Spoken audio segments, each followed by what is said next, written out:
Bonjour à toutes et à tous, bienvenue dans Smart Impact, l'émission de celles et ceux qui font de la transition environnementale et sociétale un axe majeur de leur stratégie. Voici le sommaire. Mon invité aujourd'hui, c'est Arnaud Bergerot, directeur général de Goodwill Management. Avec lui, on va détailler les résultats de son étude sur les risques climatiques qui pèsent sur les TPE et PME. Notre débat, il portera sur les secteurs de la culture. On va voir comment l'accompagner dans la transition écologique, notamment grâce au collectif Les Augures et à l'association La Réserve des Arts. Et puis la start-up du jour, c'est Captain Cause, qui permet aux entreprises de financer des causes en fédérant leurs salariés et leur communauté. Voilà pour les titres. C'est parti, c'est Smart Impact.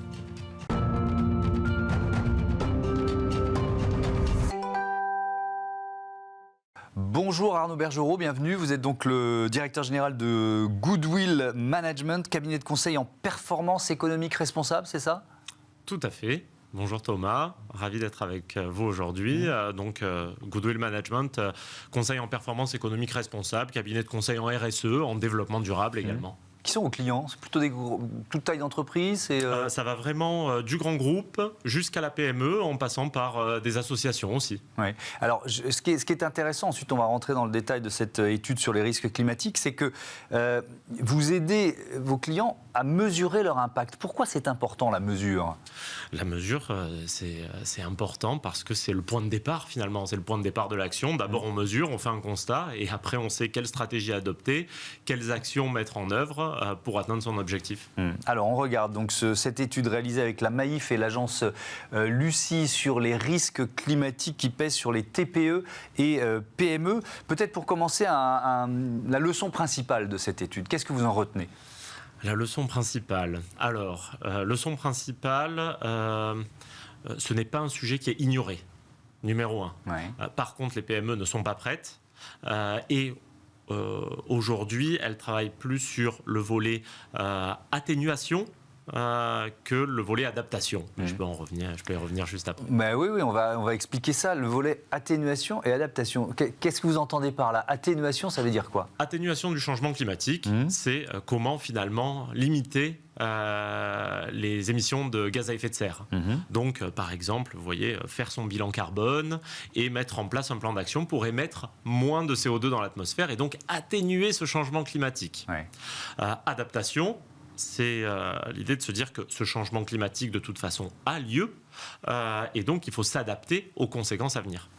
Est-ce que vous diriez qu'elles sont conscientes des risques ? C'est ce que vous avez évoqué, oui. mais insuffisamment préparées. Alors, pourquoi elles ne sont pas suffisamment préparées ? C'est une question de coût ? C'est une question de complexité ? Comment vous l'expliquez ? Donc oui, dans les chiffres, c'est 80% qui sont conscientes des risques, mais 55% qui ne s'estiment pas prêtes. Oui, c'est ça. 82% pensent un jour être affectés, 54% pas prêtes à affronter les effets. C'est ça, et donc elles sont pas encore prêtes. Pourquoi ? Numéro un, parce que c'est un sujet complexe, manque d'information. Manque de formation, et numéro 2, parce que la donnée n'est pas facile à trouver. Manque donc du coup d'informations pour prendre de bonnes décisions. Ouais.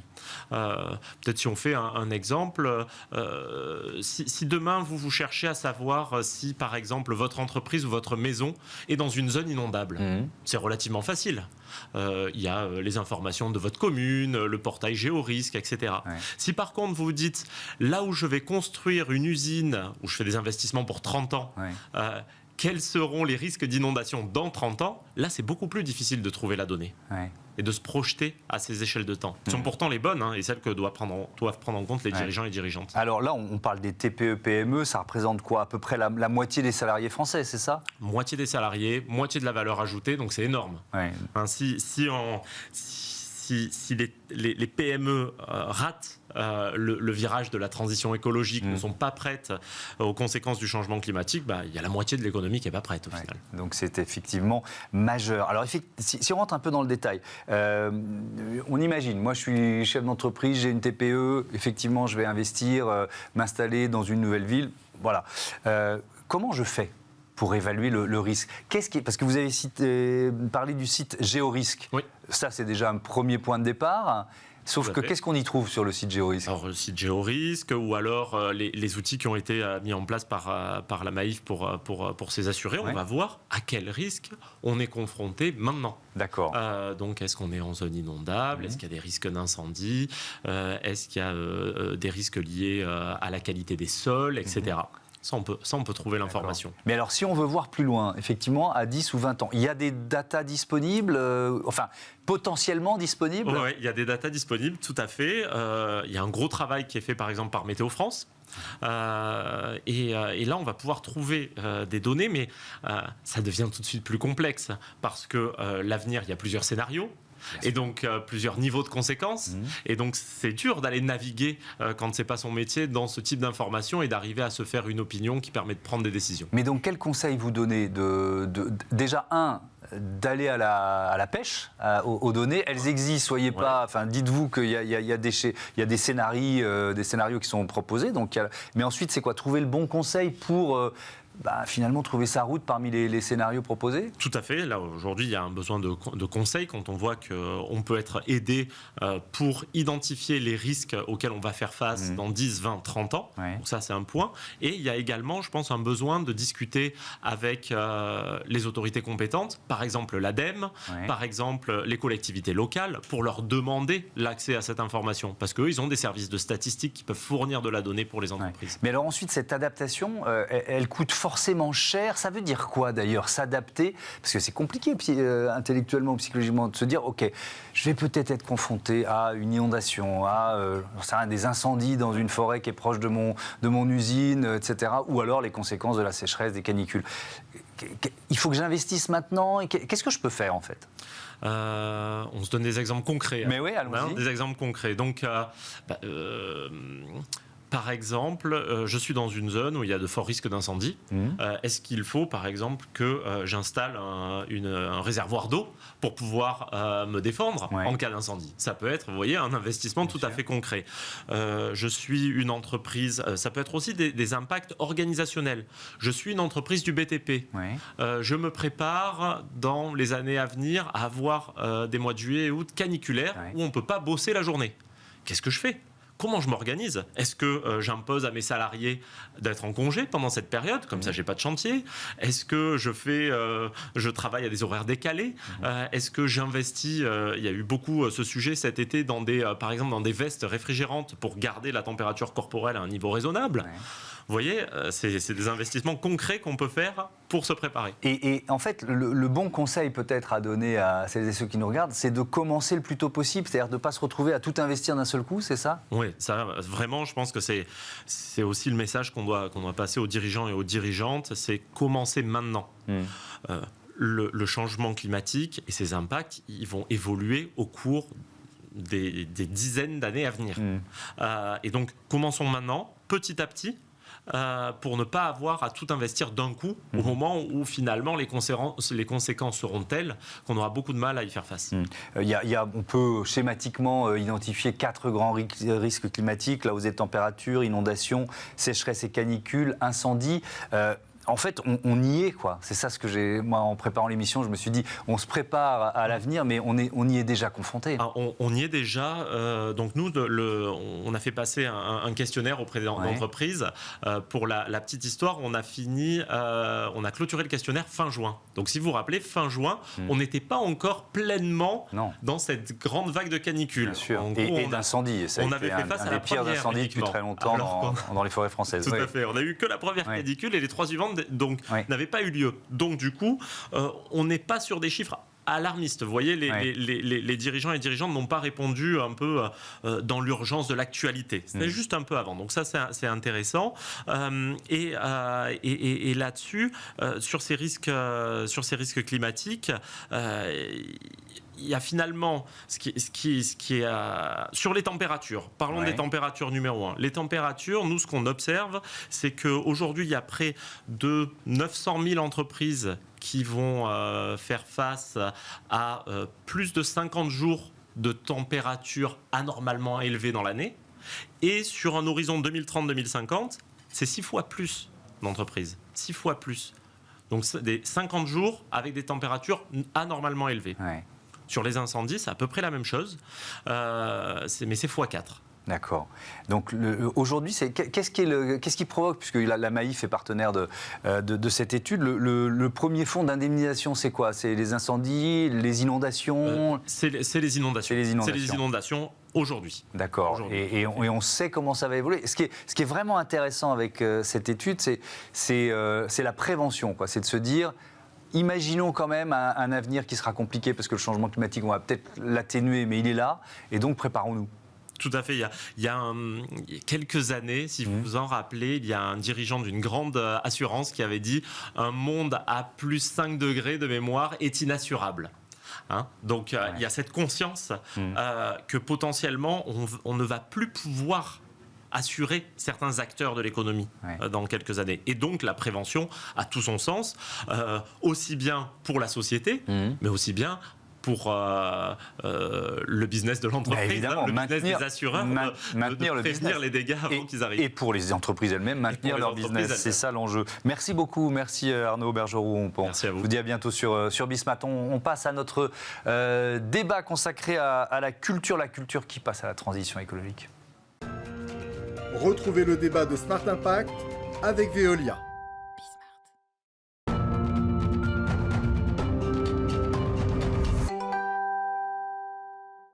C'est le débat de ce Smart Impact avec Sylvie Bétard, bonjour. Vous êtes la cofondatrice des Augures, et Charlène Dronne, bonjour, directrice associée de la Réserve des Arts. Allez, on présente vos organisations respectives, les Augures, collectif d'expertes venus d'horizons différents. J'ai vu l'art, l'innovation, l'économie circulaire. Qu'est-ce qui vous réunit? C'est quoi votre volonté commune?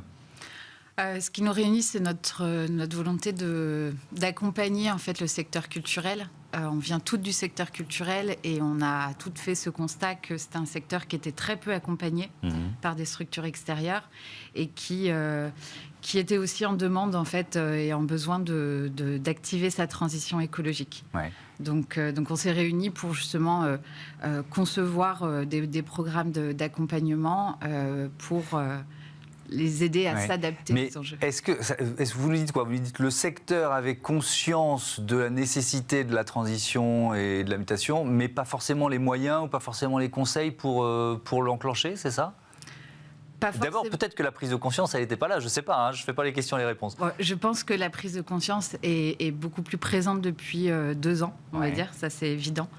Mais c'est quand même un secteur qui historiquement, se pose toujours ces questions de relation au vivant, on est dans la culture, dans l'art, donc bien sûr qu'il y a cet impact-là. Mais surtout, c'est un secteur qui se fait très peu accompagner, contrairement à d'autres secteurs industriels ou autres qui avaient besoin, en tout cas, on le voit, en tout cas, face à nos missions, qu'il y avait un besoin d'accompagnement. Ouais, alors que c'est un secteur économique important qui pèse dans le produit intérieur brut. Enfin voilà, si on doit des emplois, de la vie locale, c'est aussi ça, la culture, il ne faut jamais l'oublier. Alors vous connaissez bien la Réserve des Arts, puisque vous êtes l'une des cofondatrices, mais je vais quand même demander à Charlène Dronne de nous la présenter. C'est une association, c'est ça? Oui, la Réserve des Arts, c'est une association à but non lucratif qui a été créée donc par Sylvie et Jeanne Granger en 2008, donc elle a 14 années d'existence. Et elle œuvre pour le développement de l'économie circulaire dans la culture. Donc elle a plein de missions, cette réserve, mais la principale mission, c'est de réduire l'empreinte écologique du secteur, qui pèse lourd dans l'empreinte carbone. Et nous, notre but, c'est vraiment d'accompagner les professionnels de la culture et les étudiants à s'approprier les pratiques du réemploi et de faire en sorte que dès l'idée, dès la conception, on puisse éco-concevoir, éco-designer, éco-produire un projet. Ouais. Mais ça, c'est important ce que vous nous dites, parce que ça veut dire que quand on imagine un spectacle, quand on est en train de l'écrire d'une certaine façon, il faut intégrer cette dimension. Est-ce que ça peut, ou est-ce qu'il y a un risque que ce soit un peu inhibant ou réducteur? Alors ça peut aussi, on peut inverser la logique et se dire que ça ouvre des horizons, mais quand on est un créateur, on peut se dire, allez, je peux tout faire. Eh ben, c'est tout l'enjeu, en fait. C'est de se dire qu'un déchet est une ressource précieuse. On récupère, voilà, pour vous donner une idée, en 2021, on a récupéré plus de 700 tonnes de matériaux. Vous récupérez des matériaux avec la réserve, d'accord. C'est une des missions de la réserve, donc d'être un organe régulateur des flux de matériaux dans l'univers culturel.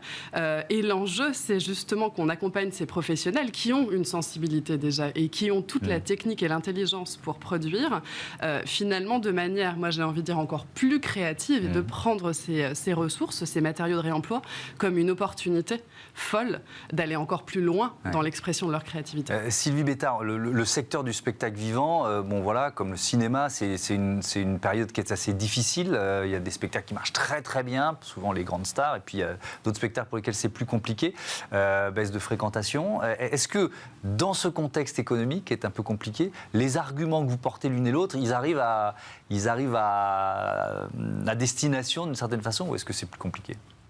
Oui, alors on peut revenir un tout petit peu en arrière sur justement depuis 2 ans et avec la fermeture des lieux culturels. Le bonheur dans tout ça, c'est que ça nous a permis en fait de nous poser ensemble et de réfléchir à des nouvelles pratiques. Ouais. Pendant que les lieux culturels étaient fermés, beaucoup se sont vraiment attardés sur comment est-ce qu'on va reprendre l'activité et comment est-ce qu'on va intégrer les enjeux environnementaux dans notre activité. Ouais. Donc on voit que quand même il y a de toute façon une vraie réflexion sur comment est-ce qu'on change les pratiques. Est-ce que ces pratiques peuvent avoir un impact positif aussi sur l'ensemble du métier ? Et la réponse c'est bien sûr oui. L'éco-conception, par exemple, le fait de réfléchir à l'éco-conception, à la mobilité des publics et des artistes aussi, tout ça, on sait aujourd'hui qu'il y a des impacts positifs économiques qui permettent de dire qu'on peut penser intelligemment un projet et que ça soit économiquement viable. Vous parlez de la mobilité des publics, c'est quasiment le premier poste d'émission de gaz à effet de serre du secteur de la culture, c'est ça, on est bien d'accord. Spectacle vivant, visuel, par exemple les bilans carbone des musées sont majoritairement impactés par la mobilité. Et donc plus ça marche, plus le bilan, plus ça marche, plus on attire du public, plus le bilan carbone est potentiellement lourd. Donc c'est quoi les solutions ? Alors, les solutions, elles sont pour beaucoup en réflexion. Oui. Et là, on voit que le secteur culturel se mobilise en fait à l'échelle même européenne. Il y a quelques jours. Il y avait un gros événement qui s'appelait Where to Land à Strasbourg, qui réunissait beaucoup d'organisations culturelles européennes, et justement pour se mettre en marche pour réfléchir à toutes ces solutions. Mais il y a la première des choses, c'est aussi de sensibiliser les publics sur des mobilités douces, mais aussi du coup d'agir sur les typologies de transport qui sont possibles. Oui, c'est de l'autopartage quand c'est possible, c'est un grand parking et des navettes quand c'est possible, etc., etc. Enfin, il y a des solutions, on peut en imaginer pas mal. Je voudrais revenir sur les décors, parce que je posais la question du coût. Est-ce qu'on peut faire des économies sur un décor quand on est dans cette logique d'économie circulaire ? Non, absolument pas. Il n'est pas question d'économie, en fait. Il est question d'optimiser la ressource et de faire en sorte que cette ressource qui est rare, qui se raréfie à vue d'œil, elle ait plusieurs vies. Et en ça... Alors, j'ai mal posé ma question. Est-ce que ça coûte moins cher de faire un décor en économie circulaire pour un producteur de spectacle ? Et ma réponse est la même, non. Non, absolument pas. Et c'est pas comme ça qu'il faut le voir. Les matériaux les matériaux qu'on récupère de scénographie, de défilés, de scénographie d'exposition, les stocks dormants qu'on récupère de grandes structures, ont obligatoirement besoin d'un travail de revalorisation. Et c'est une des expertises de la Réserve des Arts, c'est toute cette professionnalisation et cette mesure qu'on va faire sur la revalorisation des matériaux. Et la revalorisation des matériaux, c'est du savoir-faire manuel, donc c'est des hommes et des femmes derrière. Donc il y a vraiment toute une valeur, en fait, et une valeur humaine, sociétale, où il n'est pas question de faire des économies. Mais pourtant, ça pourrait être un argument. Surtout dans un contexte économiquement difficile pour le secteur de la culture. Vous voyez ce que je veux dire? Prenez des décors de seconde main, ça vous coûtera moins cher, quoi. Après, il faut regarder à l'échelle macro. C'est-à-dire, si on regarde vraiment une conception standard, linéaire, à une conception circulaire, peut-être qu'on ne va pas justement voir de différence là-dessus. Mais si on regarde un projet, en fait, tout est dans la comptabilité en fait, d'un projet au global et pas uniquement sur la fabrication. Quand on pense par exemple à l'optimisation, si par exemple avec un décor, on a une optimisation des transports sur ces décors, si par exemple on l'a pensé pour qu'il voyage dans un plus petit camion et qu'il n'ait pas à faire des allers-retours permanents, mais un circuit qui permet d'optimiser en fait les transports et idem sur la mobilité des artistes. Là, on va avoir, par exemple, une réduction de coûts qui va nous permettre, in fine, de voir que le budget au global est différent. Mais ça veut dire qu'il faut prendre toutes les étapes en fait, du projet en compte dans Oui, donc c'est vraiment un audit un peu général en fait qu'il faut faire. Et vous nous l'avez dit dès la conception ou la création d'un spectacle. Il y a quoi comme autre levier? On a parlé des déplacements des spectateurs, déplacements des artistes, déplacements des décors. Il y a quoi alors moi je vais penser, je sais pas, les déchets, les plastiques. C'est quoi les autres leviers sur lesquels on peut agir? Alors le gros enjeu là à mettre en place. Rapidement, on va dire, c'est l'enjeu des achats responsables. Ouais. On a de plus en plus de solutions pour la sortie des matières en réemploi, dans la sortie en fin de vie de projet. Mais il nous faut beaucoup plus de solutions en entrée, c'est-à-dire qu'est-ce qu'on achète en fait. Toute la question, c'est d'où vient notre matière, où est-ce qu'elle repart et combien de kilomètres elle va parcourir. Donc, le gros levier, c'est les achats responsables, à la fois sur du neuf, avec des achats labellisés, normés, mais aussi en réemploi. C'est aussi même les pénuries de matière en fait nécessitent aussi de s'adapter à ça. Charlène Dronet, il faut former les professionnels du spectacle. Vous le faites d'ailleurs? Oui, absolument. C'est un des enjeux. Sylvie mentionnait la sensibilisation. Je pense que, et en effet, ça fait partie des missions de la réserve, mais les augures sensibilisent aussi. À chacun à notre niveau, on sensibilise. Donc la sensibilisation, elle est essentielle, et du coup la formation qui en découle de tous ces professionnels est essentielle aussi. La réserve est Calliope depuis labellisée Calliope depuis décembre 2021. Donc en effet, il faut qu'on apprenne tous ensemble à mieux concevoir ces décors. Est-ce que ça veut dire, il nous reste très peu de temps, les méga tournées, des artistes qui dans des grands stades, etc. Ça a de l'avenir, ça, pour vous? Parce que je ne sais pas comment on fait les économies environnementales sur ces tournées. Alors, il y a des spécialistes plus spécialisés que moi sur le spectacle vivant et sur ces grandes tournées, mais on sait que c'est pas compatible avec les limites planétaires. On sait que plus on organise des gros événements, plus c'est les rapports du Shift Project, par exemple, qui le disent. Les gros événements sont vraiment beaucoup trop émetteurs. Bon, écoutez, on verra bien comment ça évolue. Merci beaucoup, c'était passionnant. Merci à toutes les deux. Et puis, allez voir des spectacles, allez profiter du spectacle vivant. Il n'y a pas que les séries. Dans la vie, allez, on passe à notre rubrique Smart Ideas.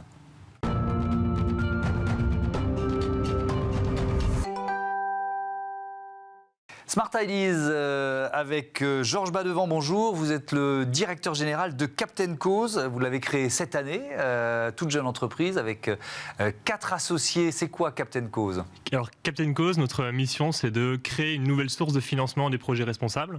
Et pour ça, donc, on a une plateforme qui va permettre aux entreprises d'impliquer toute leur communauté, donc de collaborateurs, de clients, de partenaires, dans une action de financement de projets responsables. Donc concrètement, ce qui va se passer, c'est que si vous, Thomas, vous faites partie d'une entreprise, vous êtes partenaire d'une autre entreprise, vous allez pouvoir recevoir en cadeau un don préfinancé que vous allez pouvoir distribuer à la cause de votre choix parmi notre catalogue. C'est quoi? C'est une plateforme? Il y a tout un catalogue proposé? Exactement. Alors on a tout un catalogue de projets associatifs qui sont portés par des associations d'intérêt général qu'on sélectionne dans les domaines de l'écologie, du social, de la santé. Et donc nous, on propose aux entreprises un outil d'engagement participatif qui leur permet de contacter tous leurs clients, leurs partenaires, pour leur offrir ce don. Alors double question. Qui sont vos clients? toute jeune entreprise, donc voilà, ça démarre. Mais, et puis, c'est quoi le modèle économique de Captain Cause ?